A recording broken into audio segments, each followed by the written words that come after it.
ఓం నమో వెంకటేశాయ. అందరికీ నమస్కారము. కృష్ణం వందే జగద్గురుం. భగవద్గీత మొదటి అధ్యాయము అర్జున విషాద యోగము 6వ శ్లోకాన్ని ఇప్పుడు మనం నేర్చుకుందాం.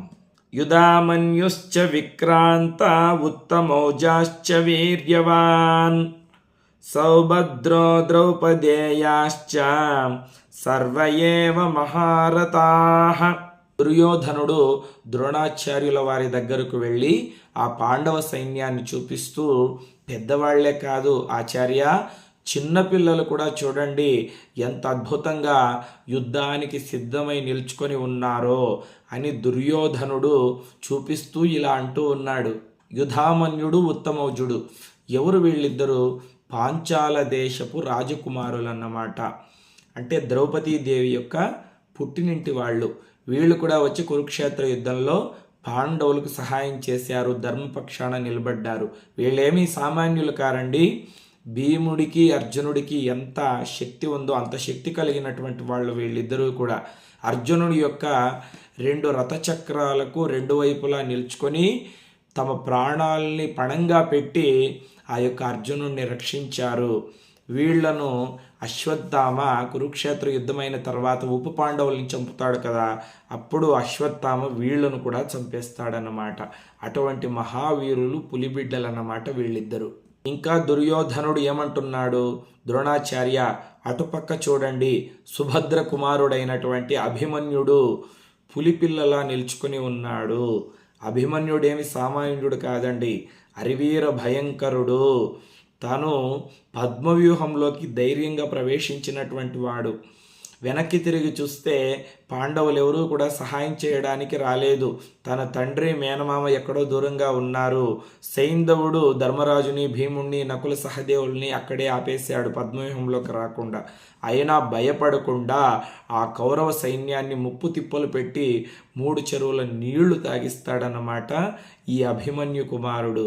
చివరిలో ఈ దుష్ట చతుష్టయాలందరూ కూడా కలిసి అభిమన్యుడి చేతులు కాళ్ళు నరికేస్తే దుశ్శాసనుని కుమారుడు దౌశ్శాసనుడు గదతో అభిమన్యుడి తల పగలగొట్టి చిట్ట చివరికి చంపేస్తాడన్నమాట.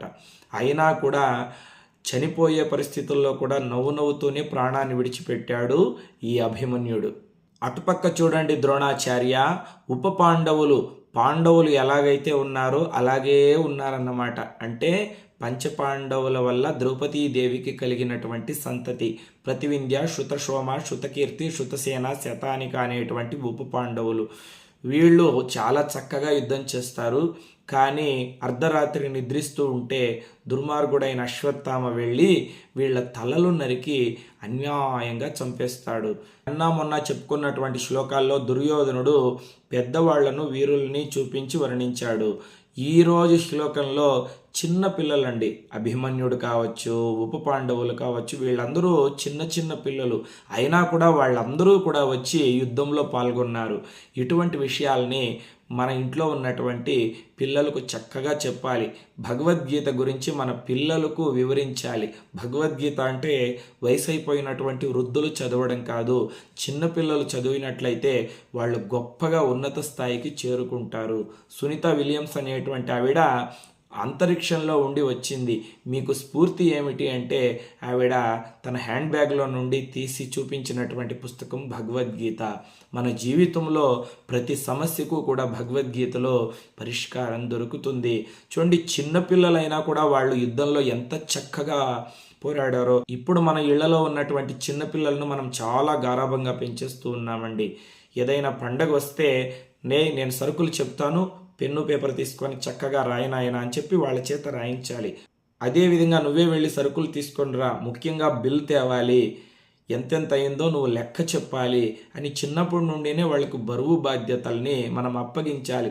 అంతేగాని ఒక ఫోన్ ఇచ్చేసి పబ్జీ ఆడుకోరా, గేమ్స్ ఆడుకోరా అని గారాభంగా పెంచడం కాదు. ఇప్పుడు మన ఇళ్లలో పిల్లలకు భగవద్గీత చదవమని చెప్పము, నిత్యము భగవంతుడి ముందర దీపం వెలిగించి దండం పెట్టుకోరా అని చెప్పము, బొట్టు పెట్టుకోరా అని చెప్పము. అదే మన దౌర్భాగ్యం. చూడండి, చిన్నపిల్లలకు ఏం నేర్పించకూడదో అదే నేర్పిస్తూ ఉన్నాం.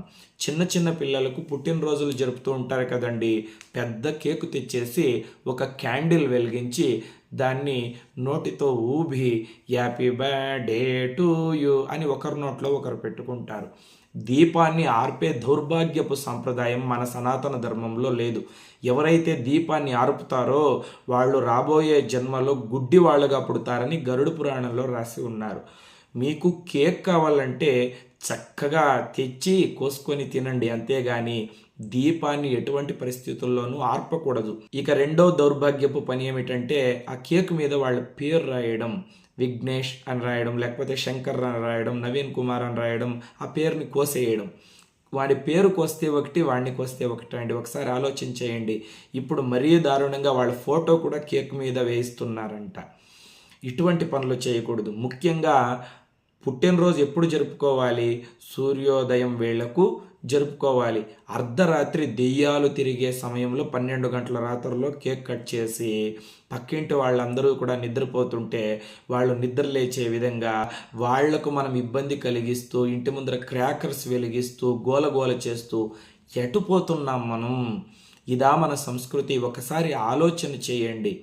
మీరు క్రాకర్స్ వెలిగించాలంటే ఉదయం వెలిగించుకోండి, కేక్ కోసుకొని తినండి, కొత్త బట్టలు వేసుకోండి, ఎంజాయ్ చేయండి. కానీ దీపాలు ఆర్పడము, వాళ్ళ పేర్లు కత్తులతో కోయడము, అర్ధరాత్రి ఇంకొకరికి ఇబ్బంది కలిగించడము, ఇటువంటి పనులన్నీ కూడా మనము చేయకూడదు అని చిన్నతనం నుండే పిల్లలకు చెప్పాలి. వాళ్లకు మంచి జ్ఞానాన్ని ఉపదేశం చేయాలి. అప్పుడే వాళ్ళ జీవితాన్ని మనం చక్కబెట్టిన వాళ్ళం అవుతాం. మొక్కై వంగనిది మానై వంగున. ఒకసారి మీరందరూ ఆలోచించండి. ఈ భగవద్గీతను మనం పూర్తిగా అర్థం చేసుకున్నట్లయితే ఇక మన జీవితమే రాజమార్గం అవుతుంది. లోకా సమస్తా సుఖినో భవంతు. కృష్ణార్పణం.